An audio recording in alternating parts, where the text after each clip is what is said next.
Today we're going to learn how to bind a quilt. First, cut 2 3/4 inch strips. To know how many, add the length of the 4 sides of your quilt plus 12 inches. Divide this by the width of your fabric for the number of strips needed. Connect all the strips end to end at a 90-degree angle with the right sides together, drawing a diagonal line corner to corner. Sew all the strips together. Cut off the extra corner of fabric a 1/4 inch from the seam, plus those little triangles. This will make one long strip with the diagonal joints. Press open those seams. Press and fold the entire strip in half lengthwise, wrong sides together.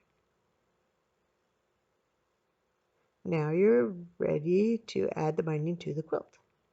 Leave an 8-inch tail for joining. Start in the middle of one side, line up the cut edge of the binding with the edge of the quilt. Make sure none of your joining seams are going to be over a corner. If they are, move your starting point slightly to the left or right.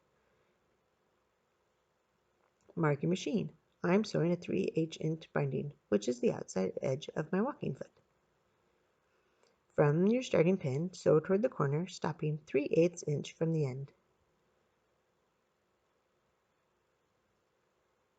Flip the binding fabric 90 degrees, making a triangle fold on the top of the quilt. The fold should end on the corner of the quilt. Fold it back over the top of that triangle fold. Line up the cut edge and the new fold with the two edges of the quilt. It is important that the binding fold line up with the first side of the quilt and the raw edge line up as well. The place where the binding overlaps should also line up. When all 3 sides look good, pin it. Coming in from the end of the quilt, sew the next side with a 3/8 inch seam. Repeat on all 4 sides. When you get back to the first side, stop 8 to 10 inches from where you started. Place a pin in the middle of this unsewn section.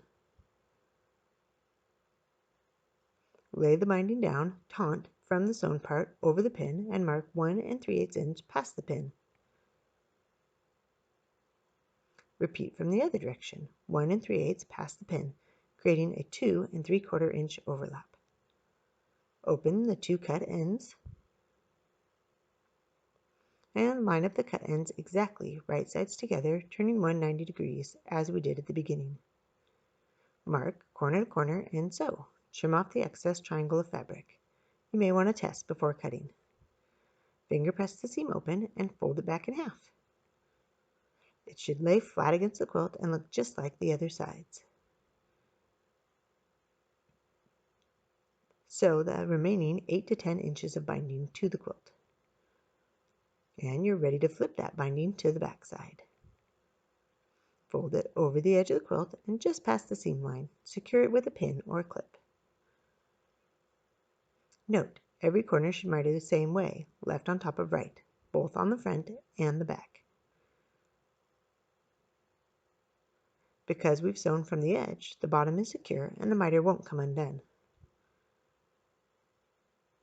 I sew the binding to the front and hand stitch the back. You may also machine stitch in the ditch from the front to the back, or start on the back and do a decorative stitch securing from the front to finish it.